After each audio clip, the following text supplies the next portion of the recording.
the second edition, the SICCI webinar, which is being supported by SICCI with the knowledge partner of MITRAA. Today, the topic is to be an Atmanirbhar India, future of Make in India and the support system. So we are fortunate to have Mr. Subodh Bhargava, Non-Executive Director, L&T, and Mr. Brijeshwar Singh, IAS retired former Chairman, NHAI. To welcome them and to introduce, I request Mr. Ganapati, President, SICCI, and the Chairman of Rajan Group to kindly proceed, please. Thank you so much, Doctor. As always, privilege and pleasure having two very eminent people on this panel to share some thoughts on modern manufacturing process and the infrastructure sector. We are combining both today because they are the one needs to come up to help India come out of this crisis. One can perhaps be used to help India come out of this crisis. We have two very, very distinguished persons with us today. The founder of perhaps the modern manufacturing process in this country, the man who put Eicher on the world map, the man who dominated the Indian manufacturing scene and shared his thoughts and ideas when he was president of the Confederation of Indian Industries, and possibly, arguably, the best presidency I has ever had. And the humility in him will always say that it was because of Tarun Das, but as somebody who grew up admiring him, I knew it was all him and only him. And he's got many stories to say and many success hats to wear. Otherwise, he wouldn't be on almost every IIM governing board and contributed much to the manufacturing sector in this country. Now a long-time member of the main board of Larsen and Toubro. It is my high privilege and honor to introduce Mr. Subodh Bhargava to you, and joining him on sharing. In fact, in my opinion, the manufacturing sector needs to come out quickly if India is to come out of COVID-19 stress well. And in fact, it didn't go into this crisis very well. The manufacturing sector was deeply stressed even when it went into this crisis. So how it's going to come out, how it can come out and compete again with international best practices is something that we can hear from Mr. Bhargava, amongst other things. Mr. Brijeshwar Singh is an old friend of mine, a friend of the member of my family, if I will, and he's one of the most outstanding IAS officers the country has seen. Joined the IAS in Tamil Nadu in 1975. He surprised everybody when he picked up the local language and was brave enough very quickly to deliver an Independence Day speech in Tamil when he was collector of Pudukkottai. He set up the backbone for many initiatives of the government of Tamil Nadu. And one of the sectors that grew tremendously was the road sector when he was the chairman of the National Highways Authority of India, when he took it from 3 kilometers per day to almost 11 or 12 kilometers per day, and set a punishing schedule for himself, and came out with some strategic designs, and also realized that if you built marquee bridges, the roads will look attractive. Now, here is the thing. When India came, he was the one who very early realized that roads build nation's wealth, and nation's wealth shouldn't build roads. Apart from that, this is the sector that can possibly get India out very quickly out of the crisis. In fact, this is a sector that people have often used, as the Americans came out of it twice using this sector, the Great Depression, and also in 2008 when they said, we'll build roads from nowhere to nowhere to get people engaged. Or the Keynesian formula of spend your way out of trouble, where one set of people start digging holes and the other set start filling those holes, and both are paid by the government. And I think national highways could perhaps play a very important role in helping India come out of this crisis. But luckily for India, with this poor connectivity, we don't have to build roads from nowhere to nowhere. We need to build roads everywhere. Am I correct? But talking to both of them will be the delightful host that we have always had. SICCI feel proud to be associated. It's our privilege and honor to be associated with one of India's topmost anchors, TV and journalist media, a brother to me, a brother not born to my family, so to say. I'm proud to say that. the one and only T.S. Sudhir. Over to you, T.S. I've set the context for a discussion today. Take over. You have 2 stalwarts, and on the panel are 3 if you include yourself. Thanks so much. And I must thank my good friend Ravindra Sena Reddy, because this is the last of our series. In this series of webinars, I must thank our own executive committee member, Ravi Sena Reddy, who knows about infrastructure. He's built the best infrastructure, in my opinion. He's built a city by itself, Sri City, just outside Tamil Nadu. That's right. I won't say it's in Andhra Pradesh. I like to say it's just outside Tamil Nadu, but connected as we are, it is one of the most beautiful satellite towns I've seen. I've had the privilege of being there as his guest for a day. So he sponsored the series, and unfortunately, he has a meeting with the Chief Minister of Andhra Pradesh. He should have actually set the context for today's discussion as was originally planned. I thank my friend Ravi. And over to you now, T.S. and Mr. Bhargava and Brijeshwar are all yours. Thank you. Absolutely. Thank you very much, Mr. Ganapati, for your kind words. Of course, Sri City geographically is in Andhra Pradesh, but of course, the manpower all comes from your state, just a few kilometers from the border. Before I toss over to Mr. Subodh Bhargava for his opening remarks, just want to put it in context and put some disturbing data in front of you. This week, the Center for Monitoring Indian Economy, the CMIE survey had come out. And as you may have been aware, it had some disturbing data, and I would like to highlight some of them. 1.8 crore businesses have shut down in the month of April 2020. That was during the lockdown. 1 in every salaried employee seems to have lost his or her job during the lockdown period. And this has been across sectors from the aviation, tourism, retail industry to the media and entertainment, and of course to the manufacturing. So in that sense, the bloodshed has been fairly secular. Large entrepreneurs have reported 23% job losses. Apart from this data, of course, the larger story is about the manufacturing sector, which is what today's webinar is also about, in addition to talking about infrastructure sector. The manufacturing sector is the largest employment generator in the country. The lockdown has obviously put a lot of strain on this industry that contributes 20% of the GDP. Auto industry, in any case, was in bad shape even before COVID-19 hit India. And in the unorganized sector, it's much worse. So I would request Mr. Subodh Bhargava, Non-Executive Director, Larsen and Toubro, to put these figures in context for us in his opening remarks on how serious is the challenge to the manufacturing sector as a result of COVID-19 and the way forward. Thank you, Mr. Sudhir. Thanks to Mr. Ganapati for that very kind words. I do hope I can live up to them now. I'm a bit nervous. Let me then get into little ground level perceptions. I think we have to look at the issue in 2 dimensions. One is the immediate crisis which the industry is facing, and one going forward, how do we go back to growth scenario and the market capturing scenario. In the overall context, if I see, business or the economy has got 3 essential ingredients. The first, the resource, starting from enterprise or entrepreneur to raw materials to manpower to infrastructure. The resource, if it is not there, there is no economic activity. Second is the demand, and perhaps first is the demand. Unless there is a demand, there is no entrepreneur, there is no enterprise. And these 2 essential inputs are not sufficient for the business to grow. The third and most important to my mind is the sentiment. Sentiment with the entrepreneur, sentiment of the buyer, and that today is at its lowest ebb. The reports, the information, even the data, what Mr. Sudhir just talked about, creates more negative impact on the sentiment and unemployment, you name it. I think the first and key importance today is whether it's from the government, industry leaders, chambers.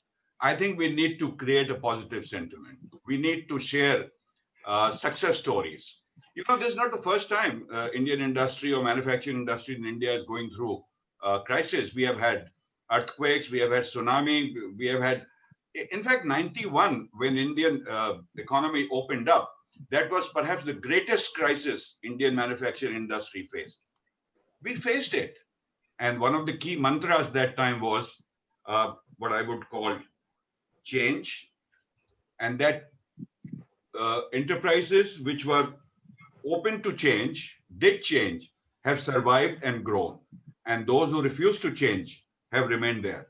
So let me come to the short-term issues, which the challenges there, I think it has been talked about, from migrant labor to logistics, etc., supply chain.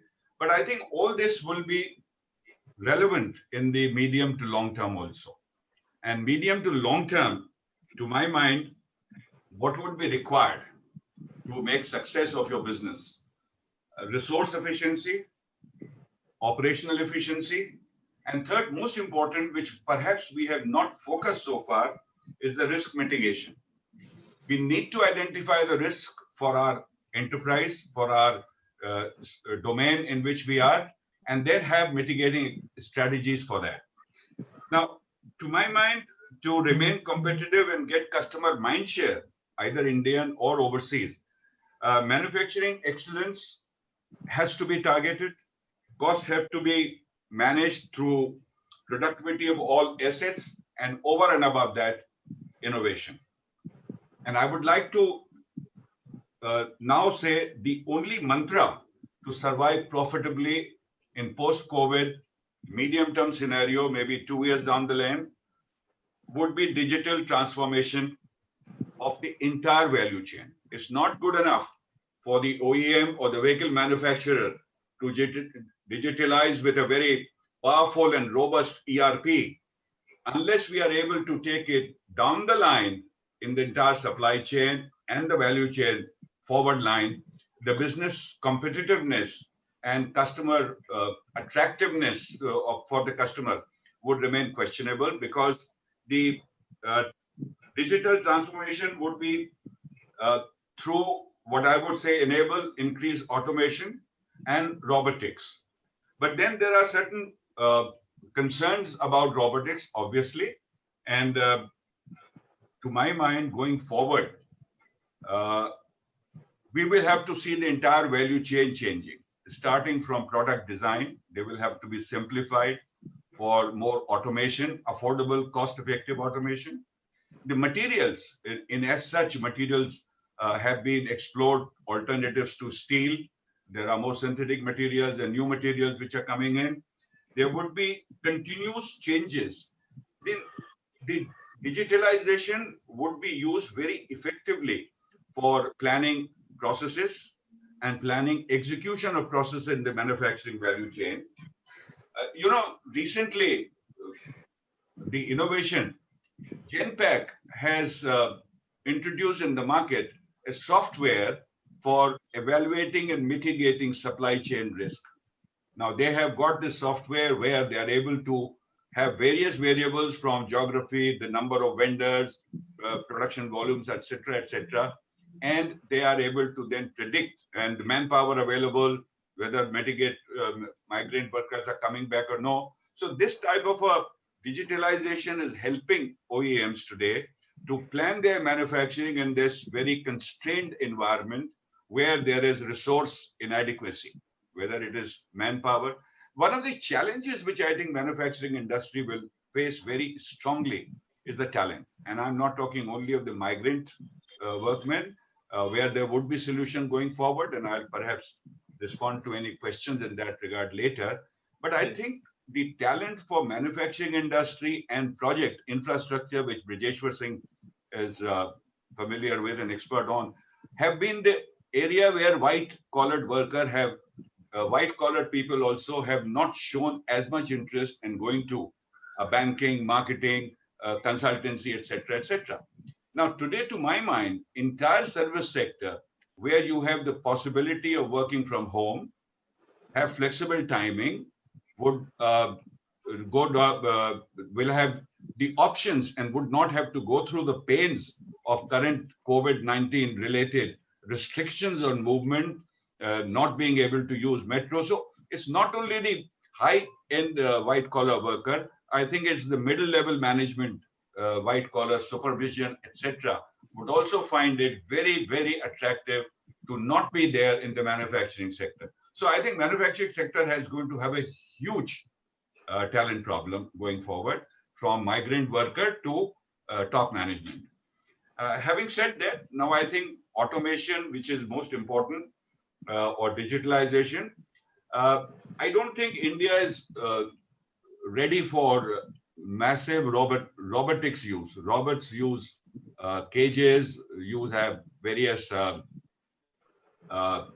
have a large footprint, need larger volumes for cost effectiveness.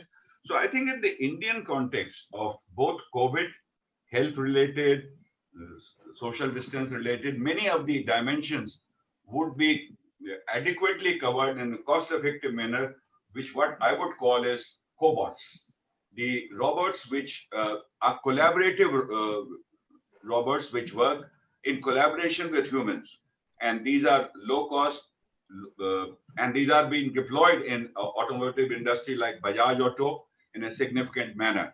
So I will perhaps like to leave the opening outlook of the manufacturing industries going tomorrow after COVID, and then take on any questions later on. Sure. Thank you very much, Mr. Subodh Bhargava. Our second guest speaker today, as Mr. Ganapathy introduced, is someone who understands the infrastructure sector like the back of his hand, Mr. Brijeshwar Singh, former chairman of the NHAI. When we chatted a few days ago, Mr. Singh, you mentioned about how most of the work in the infrastructure sector depends on how the government policies are framed. So what, in your opinion, as we are still kind of wondering what is the way forward, how much should the lockdown be extended for, what should be the nature of the lockdown now, how much of opening should be done. So what, in your opinion, should the government do now in order to breathe life into the infrastructure sector? Well, in order to get life into the infrastructure sector, government has to overcome its own fiscal problems. And they've been trying very hard through monetary policy in trying to give a monetary boost to the infrastructure sector. The infrastructure sector is very vital because the outputs of the infrastructure sector are really resources for manufacturing. So you cannot have effective and competitive manufacturing unless you have an effective infrastructure sector. Power has to be at competitive international rates, otherwise manufacturing will not survive in this country. And even more so, logistics has to be at somewhere close to international levels of speed and efficiency if manufacturing is to survive. I mean, as of today, it costs more to transport goods from Bombay to Calcutta than it does from Shanghai to Calcutta, where you could take a sea route.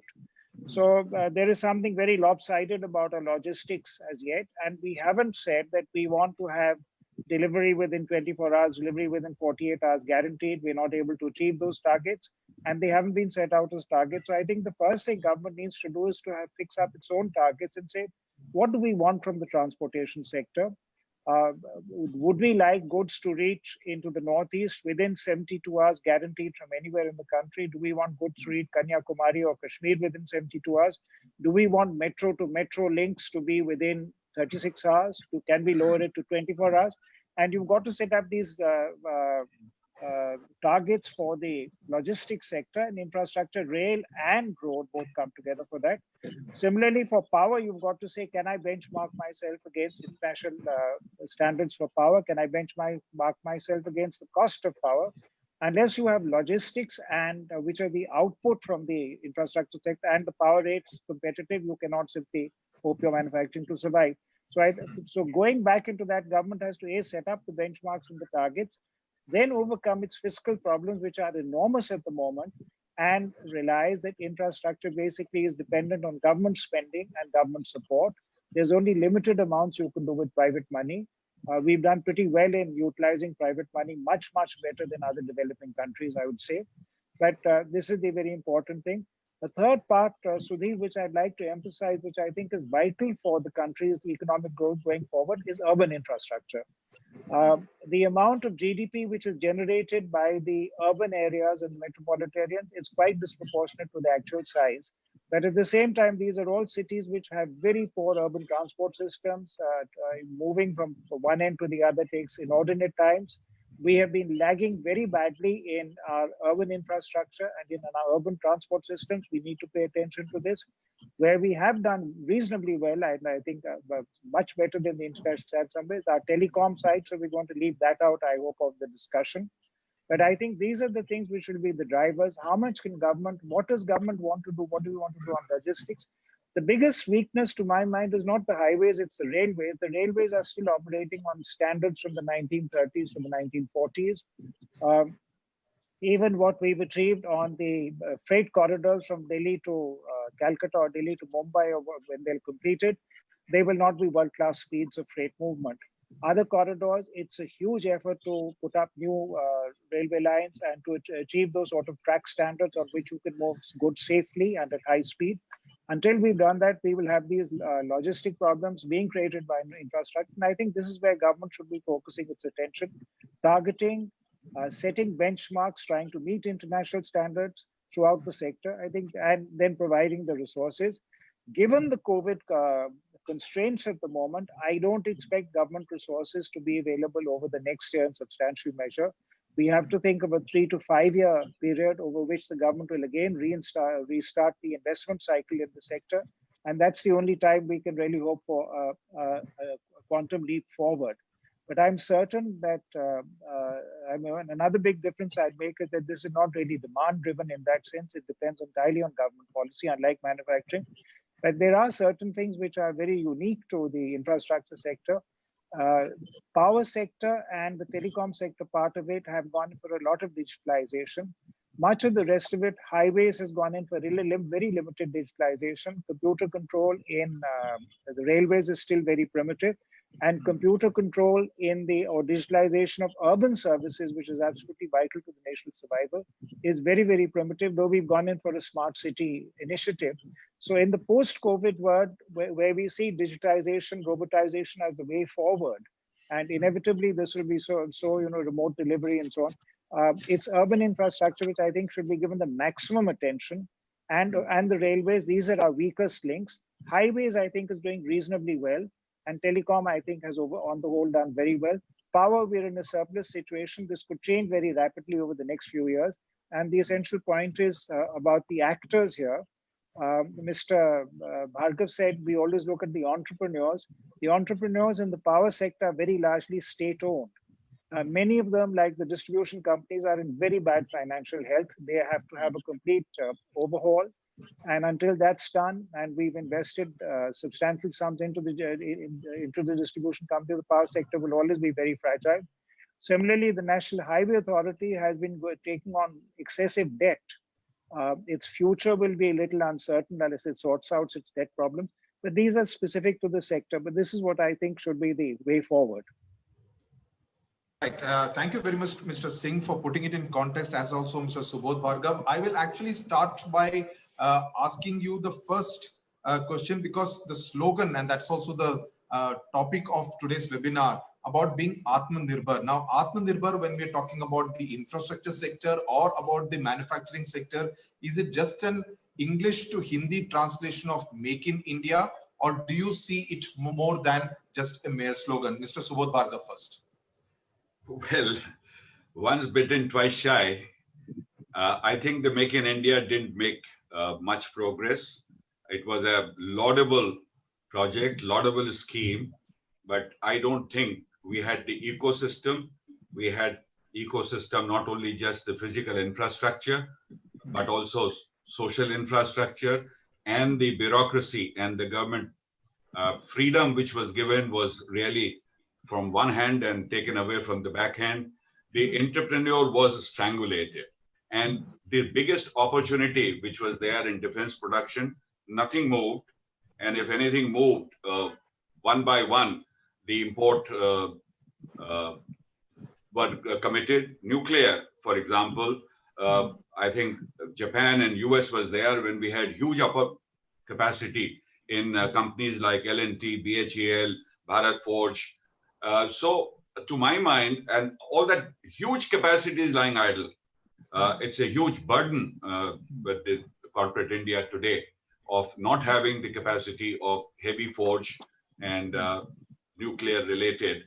Space has made some progress, but once again, the volumes are not there. So Make in India, which largely would depend on, firstly, defense production, and this whole issue now of talking about ordnance factories, it's not today. 20 years ago, there was a detailed study done, and I was part of that study, which talked about strategic defense production units which could be taken to global level, defense production unit which need to be sold as in there. But again, the concept of Atmanirbhar, even though it may not be just English translation with some other added projected incentives or projected felicitation have been announced, but I don't have any confidence in its execution.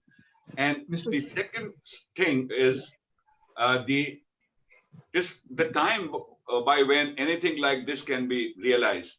The demand is not there. Resources, funds and financial resources are not there. And if we are going to get foreign companies to come into India, we need to create with their capital to make in India, to make India Atmanirbhar.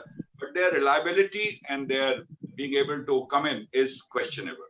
Although, I repeat, it's a very, very significant project if we can implement it successfully. Mr. Singh, I'm taking the same question to you. You mentioned about urban infrastructure going to be extremely important. You mentioned about how railways is a bigger issue than roadways. If we were to kind of put this slogan into practice on the ground, how do you see that taking shape? Well, Sudhir, I'd say the way to look at it is to look at the infrastructure sector and realize most of this is not tradable. There is no import substitution for power possible. There's no import substitution for railways or urban infrastructure or for roadways possible. These are all non-tradable elements, and these are what you really have to build up to be able to achieve anything in this Atmanirbhar or self-sufficiency. The way the Chinese did it was they did it pocket by pocket. They confined manufacturing to certain areas which they identified, and they said, we're going to put the infrastructure there. These were all the coastal areas, the coastal economic zones, as you know. In India, we haven't had a locational policy for industry for a very, very long time. We've had a de facto location policy by which Bangalore to Chennai is an important industrial corridor. Pune, Bombay to Ahmedabad is the most important industrial corridor. You have a concentration of industry around Delhi in the NCR. And then you have states like Bihar, which are contributing about 2% of national manufacturing. And there are a lot of states below 5%. That 2-1% figure for states is very, very common. So you've got to have a locational policy. You don't have the resources to really spread it too thin. There are certain minimum levels you have to assure throughout the country. But when it comes to taking manufacturing forward, you have to concentrate in certain areas. And the old policy by which we had industrial hubs identified, we put the resources and the infrastructure there, I think has to be revived. At the moment, it's gone a bit too in the unplanned, uncoordinated direction. We've got to get some locational or geographical planning back into it because we don't have infinite resources. We have to accept that. Okay, Mr. Subodh Bhargava spoke about briefly about the migrant population, and that has been a big issue over the past couple of months during this lockdown. The heartrending scenes of so many migrant workers actually walking back home from, especially from Western and Southern India to Bihar, UP and Jharkhand. Now, Mr. Venkateshwaran wants to know that many organizations, including Reliance Industries, has reduced the pay packets, and there is going to be a shortage of talent at the middle and senior levels, as Mr. Bhargava pointed out. So what is going to be the real impact on talent availability, and what do you think companies should do in order to overcome this issue? Well, I will put it in two looks. One is the question of urban infrastructure. I think roads is one of the ways to reduce the load on urban infrastructure. We need to move out into the countryside. And I recall 40, 30 years ago, there was this policy of backward area development where we went to, far and beyond, and we set up industries there along with the residential locations, housing and all that. I think the first thing which we need to look at to alleviate the problems of migrant laborers staying in urban slums, or for that matter, unorganized sector of manufacturing operating in urban slums. In many places, in a small hut, there are 2 lathes or 1 machine doing something or the other. I think this first, we need to look at how to encourage and incentivize these tier 3, tier 4 manufacturing units to move to not the outskirts of metros and cities, but to get into the rural India. It will create employment. It will give them raw material available there to train. So the first is the geographical location. And in a place like near a village, if the industry was to come up and the government was to allocate certain degree, in fact, government is talking about creating rentable accommodation, affordable rent accommodation for migrant worker. Now, I won't do it in the slums to replace slums in Delhi and NCR and Bombay. I would create those affordable migrant labor rental accommodation in rural India where industry can go. And if the government can give the land for such residential accommodation at a reasonable price, I'm sure there are enough entrepreneurs with capital available who would be willing to construct the affordable housing for these migrant laborers in those locations for a rental giving. So I think one of the key would be that. Second most important thing, whether you are an urban, OEM, large factory, small factory, I think the reskilling, and I would say more than reskilling, picking up youth and train them all the way. I think corporate India has not focused on training. We have depended on IITs and ITIs and Skill Development Council doing something. But we want all the time ready-made material. 3-year experience guy, 5-year experience guys. We do not have enough focus on training. And I think if the manufacturing industry has to survive, apart from digitalization of all operations, all processes, they need to look at very seriously the outlays for training, both in terms of time and cost, have to go up significantly than what we have been doing so far. Okay, it's an interesting point that you make, that given the fact that many of the guest workers have gone back to their homes, you are saying that the thrust should be on creating new townships outside the metros, outside the big cities, so that these migrant workers do not really have to come to a Mumbai or a Chennai or a Hyderabad or a Bengaluru to actually do work. The other thing is also from the point of view of companies. Many of them obviously many new products were in the pipeline. Now in a post-COVID or during COVID era, what do you think should be the new product strategy, irrespective of which sector they are in? When should the new products be launched, or should they be deferred for a long enough period of time? How do you really inject dynamism into a gloomy market? You know, it will depend on which price band are we talking about.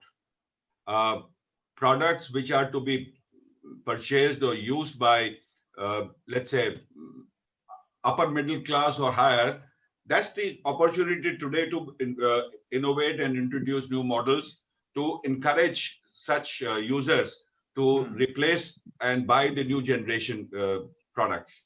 But if you come down to a lower expense related market segment, there I would say the new products will not excite the market so much, because the power to replace assets, the finances of lower middle class or middle class to replace assets because of new modern technology, new product features, I doubt very much if that will be there for 2 to 3 years. So I will certainly put this new product innovation in 2 different categories. For example, in packed foods, Nestle, Godrej, and others over last 3 months have introduced 45 different formulations in the packed food. But the roadside samosa wala and kachori walas have got no options, because that guy is still going to pay only 5 rupees for his breakfast, if he can afford it, at 10 rupees for dinner. Whereas on the upper end, instead of a tin of 15 rupees, if it costs 17 rupees because of a new product or a new ingredients, I think market can be generated. But let me say one more thing. The biggest thing for demand generation is to look towards rural India today. The agricultural growth is almost 3.6% or around that time. The money available, the continuity of operations in the rural India would create demand there. So my mantra for the manufacturing or other product industries is, to whatever segment you are, whether it's a two-wheeler, Enfield motorcycle, look at rural India for the demand and serve that. I was talking to the managing director of Bata Shoes. Bata is as such, have got their product range from low cost 200 rupees shoe to 8,000 rupees shoe. And he's very clear that this 4,000 rupees shoe plus minus is a huge opportunity in rural India, because they wish to upgrade with a good crop, with the good backup, and the government announcement of some of the reforms in agriculture, if they are implemented over next 2 years, including the marketing, the moving away from the APC, etc., is an opportunity for demand for products to be brought back. Right. I don't know about Nestle and Britannia. All I would say that I wouldn't want my local Pani Puri wala to change his formulation at all. What he does well. Let him continue that way. Mr. Singh, you pointed out the fact that it is most of the work in the infrastructure sector depends on government policies. Now let's move away from the central government and look at the state government. Which states do you think, and this is a question coming in from Shreyans, which states do you think have the best infrastructure policies as well as ease of doing business policies, which make it easier for infra in different sectors to actually blossom? Well, I think the fundamental question there is which states have a pro-industry kind of policy. And normally Gujarat, Maharashtra, Tamil Nadu and Karnataka would be on top of that list. Lately, UP has been making some overtures, but this is again politically dependent. Himachal has a very pro-industry kind of policy, but it has very little investment because it's a sort of in a geographical corner. Punjab and Haryana have also had strong pro-industry policies. So if you find that the existing pattern of industry is mirrored by the states being pro-industry or at least not anti-industry. States which have done very badly, which have in fact deindustrialized like West Bengal, have not been able to recover that ground, and they've not been able to have sufficient pro-industrial sort of policies or to change the sentiment of people there. It's also very important to look at the labor laws. And the problem with Bengal has been that the implementation of the labor laws has been very, very rigorous, and that has also created problems for industrialists. Yes. I think so. So it's important to say that it varies. Some states will do well in power, some will do well in labor. There are very few states which can give you the complete package. The cost of land is tremendously important. And when you look at the way industry has gone into the rather drier areas of the country, it's because land costs have been very low in those areas. Bihar is not a very productive state, but agricultural land is relatively higher priced because of the population pressure. So we find that all the, for example, delta areas usually have very pricey land. So people would prefer to go into drier areas like Coimbatore rather than set up industries in Thanjavur, and where land prices are important, this acts as a deterrent. It's the drier areas that seem to have some attraction for industries. So there are many factors which go into making industrial location advantages or disadvantages. States have given up industrial estates. Right. Gujarat in particular, I think, has now completely decentralized. You can set up an industry almost anywhere you want. And though I find that industries are still on corridors, or they've sort of, they're on the left and right of national highways, but they're very largely in rural areas where the new industries have been coming up in rural areas where the land costs are much, much lower. And it's the cost of land seems to be a major factor in determining where small and medium units come up. So that is not something which these states can really control, and they're not providing you land in an industrial estate any longer. So it's determined more or less by market forces now, I think. Right. In fact, in addition to the states that you mentioned, Telangana is one state which has been very pro-industry and also been active on land. Business thing, and you can actually start your industry within 15 days. I mean, you don't need any government permissions subsequent to that. Mr. Raghavan of SICCI has this question again to Mr. Singh about the Golden Quadrilateral project. Now, it was obviously a great initiative. However, the expansion and acquisition of land has been a major concern, Mr. Singh, and there have been protests in different parts of the country about acquiring the agri-cultivable land. Of course, we have been seeing protests in the western part of Tamil Nadu in recent times. Both infrastructure and agriculture are two sides of the coin, and Mr. Raghavan wants to know your views on it. generally where land has not been very productive, say in Rajasthan or Gujarat, where land productivity is low, when NHAI has gone for land acquisition, people have said, take the whole field. It's not of much use anyway. On the other hand, where you try to do land acquisition in very densely populated states, and Kerala and West Bengal are at the top of that list, you find it's virtually impossible. If you look at Kerala, there's just a Coimbatore to Cochin highway connecting it to this side. The link from Tirunelveli to Trivandrum never came through. The link from Kanyakumari to Trivandrum has been a work in progress for 15 years. And doing land acquisition in Kerala is virtually impossible. Cochin to Kannur or up to Mangalore, that bit of the West Coast Highway has been struggling for the last 10 years. Land acquisition is there. Similarly, in Bengal, which is very densely populated, it's virtually impossible to do land acquisition. So there is a huge difference in terms of the density of population. But I think the question is about the new policy. Once the government switched to the policy of paying 3 times the market rent for agricultural land, the expectation was agriculturists would come forward and offer the land, and this has to some extent been met. But I think the problem arose that since the land price was so much above market rent, revenue officials started colluding with agriculturists and saying that, okay, we're going to fix the price not at 10 lakhs, but at 20 lakhs. So you get 60 lakhs, but you have to share it back with us.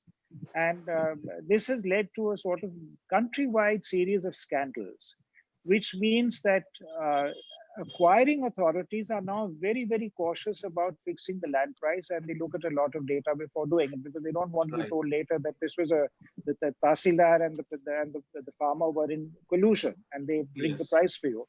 So in fact, these are the unexpected consequences which come when you had an acquisition policy which was expected to speed up things. It's in fact, in many cases, made it more difficult.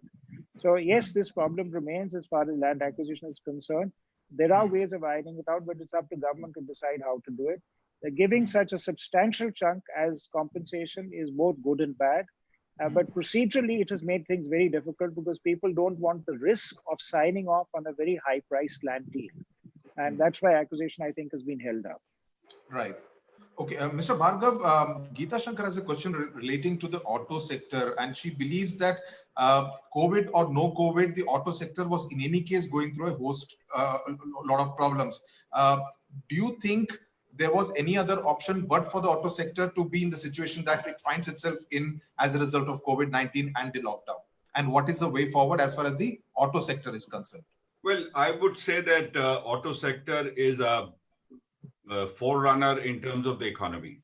Indian economy has been in trouble for last 2 years at least, if not more. It's been going down. And auto is such a discretionary purchase, and commercial vehicle is in any case significantly related to economy and movement of goods. So barring the government spending on buses, the demand has been coming down year after year for last 2.5 years or so, several quarters. On top of that, I think there were a lot of destabilizing factors of BS6 simultaneously, court saying on 1st April. There was huge confusion. The practical aspects of introducing new products, new technologies, to my mind, were put aside and orders were issued. Supreme Court interventions were, to my mind, somewhat high-handed, not knowing the implications of what was said. So the industry was in difficulty.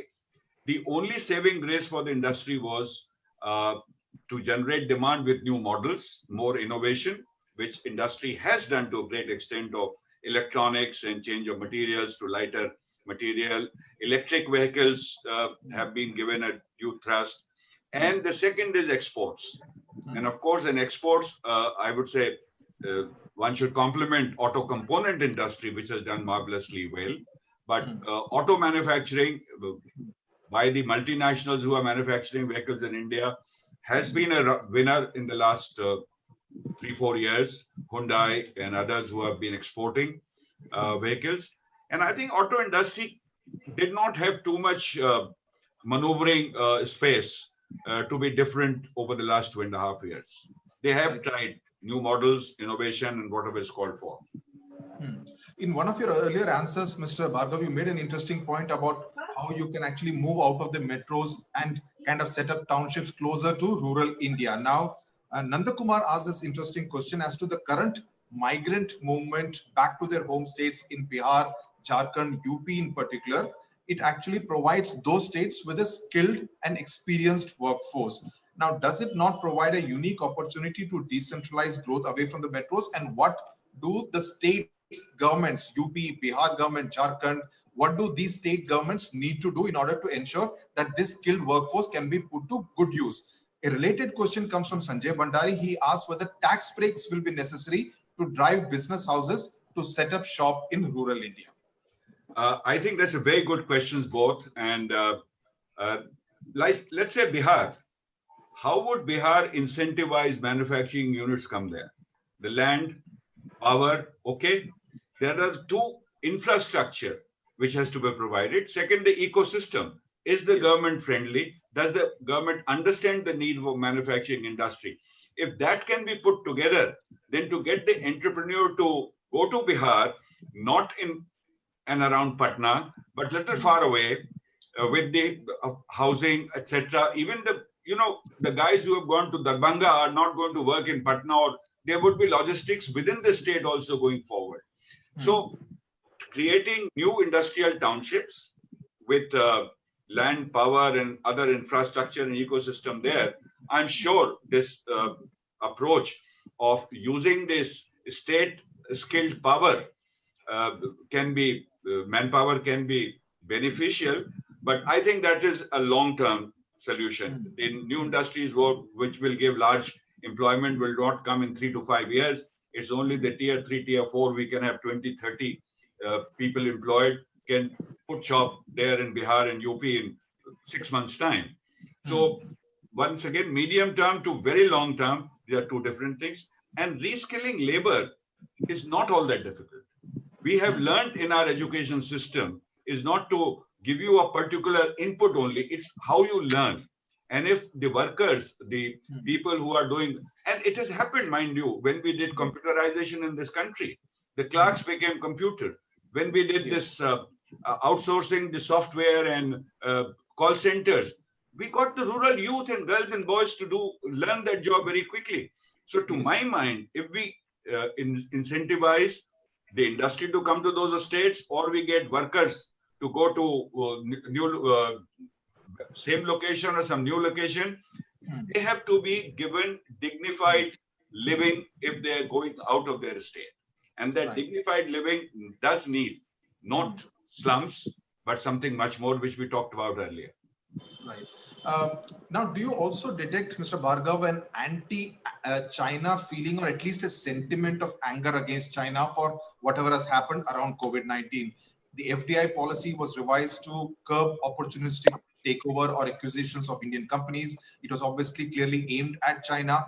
How do you see this playing out in the global context, especially from the point of view of Indian industry? Although we don't have many drawing room talks, but Zoom talks are all hating China. But when it comes to real thing, when we want products to use at home, we want to build a house, we want to do something, the low cost of Chinese products don't take us away.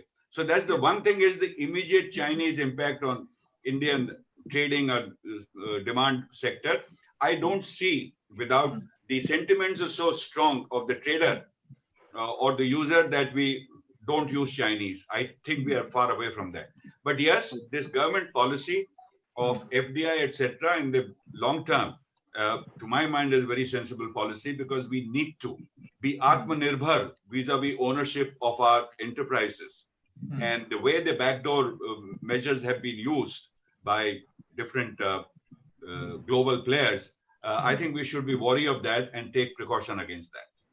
Well, you spoke about being Atmanirbhar, but even countries like Bangladesh, Philippines, Malaysia also would are looking to be Atmanirbhar, because the world is looking at alternate hubs for manufacturing and sourcing. So what should India, which is already a hub for manufacturing, again, across sectors, what should India do in such a situation in order to compete with a Dhaka or a Manila or a Kuala Lumpur? Well, basically, India has got a much higher level of technical talent, both designing start with, to complex products and manufacturing. Number one. But number two, what we really have done in the past post 91 and now is the huge Indian market, 130 crores. Now, Bangladesh and Vietnam and Philippines can't offer that. So if we get our ecosystem right, if we get the ease of business processes put in place, I think we can win over Bangladesh and Philippines. But if we continue to fail on our ecosystem, look at our legal system, our commercial law, corporate law, the way it is enforced. The people who want to come here hear about the great Indian judicial system, a great Supreme Court. But on the ground, see the pain they have gone through. Whoever has had a dispute, we don't have a reasonable dispute resolution mechanism. So the foreign investment of European or American owners moving away from China to India is a damn good story. We can make it happen, but a lot more corrections and reforms are needed for that. You mentioned in your opening remarks about 1991, Mr. Subodh Bhargava. Now, when we look at 2020, how different is it from 1991, both as a challenge and also as an opportunity? I would say it's a much greater challenge. This question is from 1991. Geeta Shankar. Sorry? This question is from Geeta Shankar. 1991, we had a sort of opportunity to tackle one or two challenges. Quality, largely quality, because Indian product was like Japani once upon a time, and Japanese become Indian, focused on consistency of quality, reliability, and the Indian industry came trumps wherever they accepted that change, changed our old ways of working, didn't take the customer for granted. So, but this time, the challenges are much more. One is, of course, customer not having demand, the wherewithal to create, to take benefit of the offering.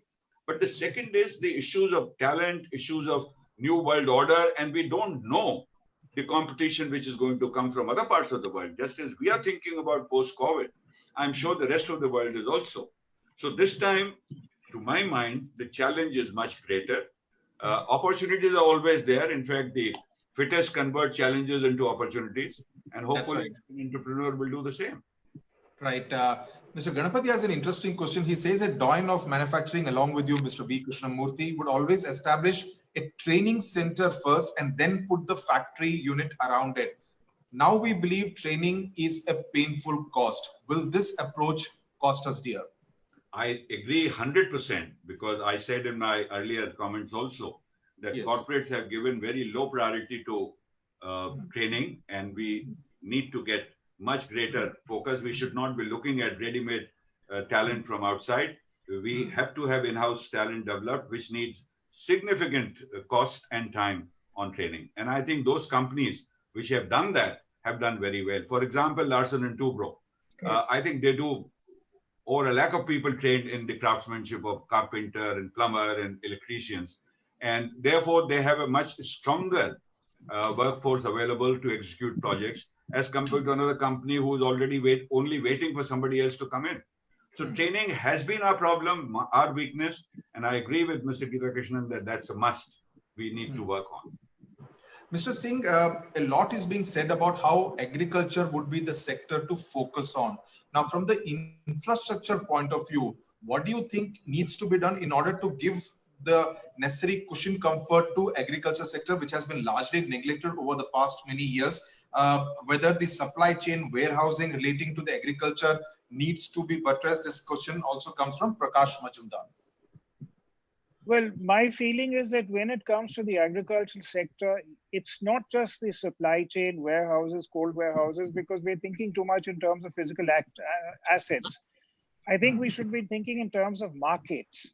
And one of the important reforms that has been announced is that, yes, agricultural marketing can be done outside the ambit of the agricultural markets under the APMC, under the Agricultural Price and Marketing Control Orders. It's a big step forward because it means that agriculture, which could only be marketed in specified markets, could now be marketed elsewhere. But the question you come back to is, even if you lift these regulations about agricultural marketing, will the market open up, or will you have buyers for agricultural produce? I think what's happened today is that I'm finding tomatoes are being sold in wholesale markets in many parts of the country at 1 rupee a kilo, which means a farmer would not be getting even his picking costs for his vegetables. And there has been, post the lockdown, there has been a collapse of the vegetable marketing system, and prices have been very, very unremunerative. So it is a measure of price support across the entire spectrum of agricultural goods, not just confined to a few food grains. We have it nominally for pulses, but there are no buying things, which you also require along with the physical infrastructure. You've got to have the entrepreneur or the people there who are doing the thing. So it's one thing to break up the monopoly which certain commission agents have. It's another thing to see the market entirely evaporate. I think that's one thing. But the second most important thing, and I think it cuts across the economy, is you've got to look at the tax burden. We don't realize that if you add together what, say, the participants in this webinar are paying, they may be paying 35, 40% as income tax, but they're paying close to another 20% by way of GST and other indirect taxes.